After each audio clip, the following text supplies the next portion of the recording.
Soalan seterusnya, kenapa manusia lagi tinggi belajar lagi sombong? Nampaknya menyindir saya. Bukan ini soalan mungkin. Sebab mungkin dalam ni ramai kan yang ada PhD kan. Masya Allah. Kita belajar agama Islam ini seperti berjalan di tepi pantai. Manakala kita berjalan di tepi pantai, mulai masuk ke laut, mata kaki kita tenggelam, kita rasa lebih tinggi, laut itu tak dalam. Makin kita berjalan ke tengah, tenggelam lutut kita, kita mulai merasa kita lebih tinggi, laut tak dalam. Mana sampai dia ke pusat kita mulai berpikir, nampaknya laut ni agak dalam. Sampai agak ke tengah, barulah kita sedar, sebenarnya kita tak ada apa-apanya, laut menenggelamkan kita.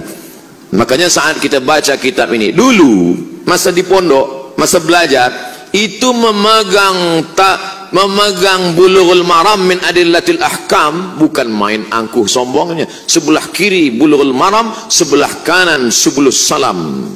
Masya Allah. Tapi manakala sampai ke Kaherah, tengok kitab di rumah kawan, apa ni? Fathul Bari Syarah Sahih Bukhari, 1 meter. Oh, aku pun baru tengok sekarang.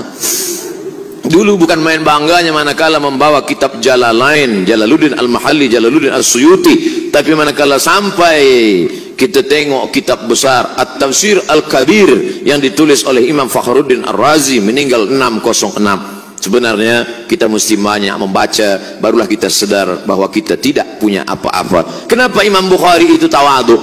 Rupanya Imam Bukhari itu gurunya 2000 orang. Cuba kita hitung kira guru kita mula tadika hingga PhD.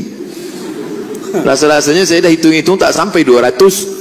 Oleh sebab itu maka sebenarnya kita ni tiada apa-apa. Cuba baca kitab Al-Mu'jam Al-Kabir, Al-Mu'jam Al-Awsat, Al-Mu'jam As-Saghir. 3.500 guru daripada Sahibul Mu'jam At-Tabrani. Oleh sebab itu maka bandingkan pula dengan Imam Syafi'i, belajar di Makkah, belajar di Madinah, pergi ke Mesir, pergi ke Syam, pergi ke Persia, kembali lagi ke Uzbekistan. Berapa hafazan hadisnya?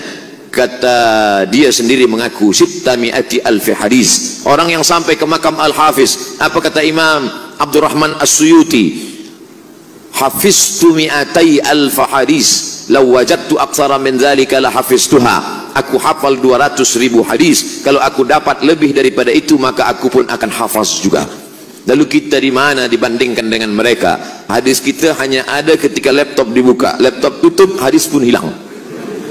Maka semakin banyak kita kenali ulama, semakin banyak kita tengok kitab, semakin kita tak punya apa-apa.